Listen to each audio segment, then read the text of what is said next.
Look at this, guys! Eto na siya! My silver play button. Happy New Year, everyone! Wow! 2025 na! Grabe ano, ang bilis ng panahon. It feels like just yesterday we were setting goals for 2024. And now, here we are! A brand new year, a brand new chapter. Before anything else, I just want to say thank you. Thank you for being here, for supporting me, for watching my videos. You guys are a huge part of why I keep showing up, why I keep creating. Kaya naman itong video na ito, it's really special to me. Look at this, guys! Ito na siya!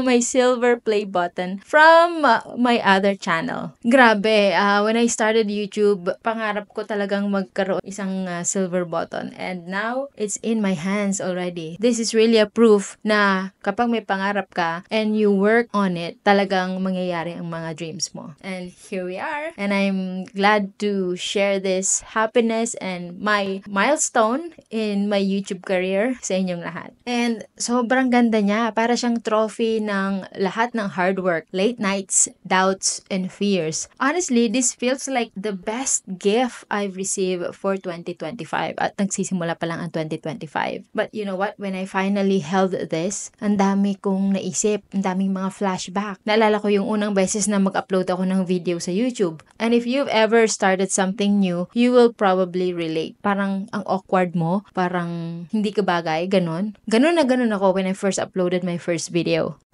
What is up everybody, Rosalie here, and in today's video, I'm going to talk about drop shipping. What it is, how it works, and how you can get started. Coming up. I remember sitting in front of my camera, tapos nung ni-replay ko yung video ko, sabi ko, grabe, ang pangit ng boses ko. Sino ba naman ang manonood nito? Parang ganun. Gusto kong i-delete, ayokong i-post. Pero, wala lang. Parang tinapangan ko lang yung loob ko na, sige, i-post ko na. Ipopost ko na to ngayon. Parang ganun. And now, 5 years later, eto na siya. This silver play button isn't just a milestone. It's just a reminder that dreams do come true if you are willing to show up and put in the work and keep going even when it's hard. Kayo, what's your dream? Maybe it's starting a business, traveling the world, buying your dream house, or something simple like spending more time with your family. Whatever it is, I want to know. Put them in the comment section. I want you to know that all of your dreams is valid. Sometimes we're scared to dream big. Baka iniisip natin, hindi naman ako magaling, or ang dami-dami namang mas magaling sa akin. But you know what? Dreams aren't about being the best. They're about believing that you deserve better, that you are capable of more. And you are. Kaya, since 2025 na, I want to challenge you. Set new goals. Ano ang gusto mong ma-achieve this year? Maybe you're ready to take risk and finally bet on yourself.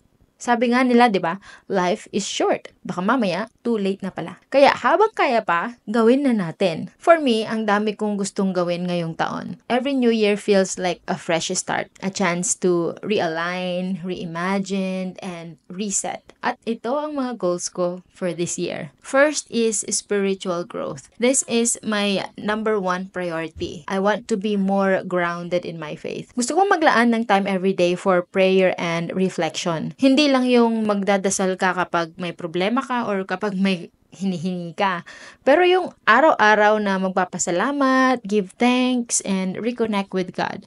I'll be honest, there were times last year na feeling ko ang layo ko kay God. So sobrang busy, parang minsan nakakalimutan kong huminto at mag-reflect. This year, gusto kong baguhin yon. Kahit 10 minutes lang of quiet time to pray, reflect, and ask for guidance. Kayo ba? Have you ever experienced that peace na parang kahit anong mangyari, okay ka lang? Kung ikaw din, maybe it's time to prioritize your spiritual growth. Second is health. Napansin ko sa sobrang busy natin, madalas ang unang nasa-sacrifice ay ang health. Ako rin, guilty din ako last year. Sobrang dami kong late nights working on projects, videos, content creation. Tapos minsan nakakalimutan ko nang kumain ng maayos. Minsan wala talagang tulog. Diretso yan. Kaya ngayong taon, I'm committing to healthier habits. Eating better, moving more, walking, badminton, and more Zumba every week. Next is I want to get more or enough rest. Alam ko mahirap to minsan lalo na kapag marami kang ginagawa, pero importante siya. If there's one thing I've learned is this: you can't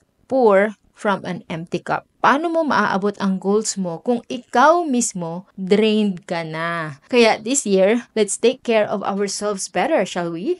Okay, I want you to commit on doing that. Okay, my third priority for this year is my professional and personal growth. Tuloy-tuloy pa rin ang paggawa ng content. But this year, gusto kong mag-level up. Gusto kong mas maging intentional sa mga videos na gagawin ko. Content that's not just entertaining, pero makakatulong talaga sa inyo. Whether it's about mindset, finances, or business tips, I want to provide more value. Aside from YouTube, gusto ko ring mag-explore ng new skills. Alam niyo naman ako, I love to explore different things all the time. Kaya maybe I'll try public speaking or even write another book, my second book. That sounds exciting. But we'll see. Gusto ko lang magpatuloy sa paglaki, hindi lang bilang content creator, pero bilang tao rin. My next priority is my new mortgage business. Ito na ang pinaka-exciting for me this year. I have started my mortgage business. Sa mga hindi nakakaalam, I'm now a licensed mortgage professional here in Canada. And I help Filipinos here in Canada with their home ownership and their real estate investments. This is gonna be a big leap for me. And I'm setting a big goal. Sabi nga nila, di ba? Pag mangangarap ka, lakihan mo na, taasan mo na. So this year, my first year, I'm setting a big goal. 6 figures in my first year. Ambitious? Yes. Pero possible ba? Of course, absolutely.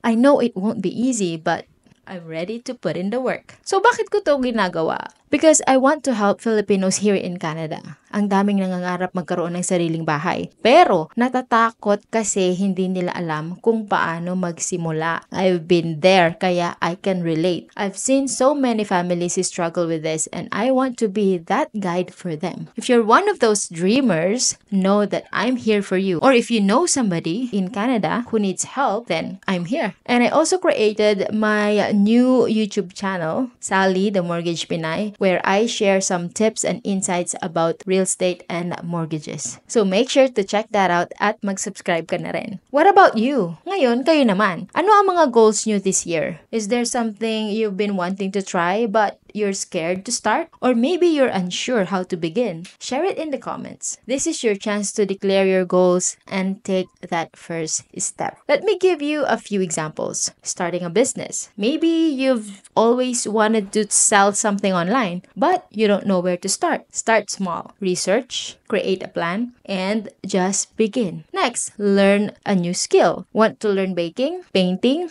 coding? It's never too late. Find a free resource online or enroll in a class. Marami niyan online. Next is improving your finances. Maybe this year you'll finally start budgeting or saving for your first home. It's all about baby steps. Whatever that is, don't let fear stop you. This is your year. Let's make it count. One thing I want to leave with you, it's not enough to dream. You have to take action. Minsan, masarap mangarap, pero kapag hindi ka nagtitake action, hanggang dun lang siya. Dreams only work if you do. So this year, I challenge you, take that first step. Kahit maliit lang. It doesn't have to be perfect. What matters is you start. And remember, I'm here with you. Let's grow together this 2025. Let's turn our dreams into reality, shall we? Now that you know this, watch this next video where I share how to change your life in 90 days. I'll see you there.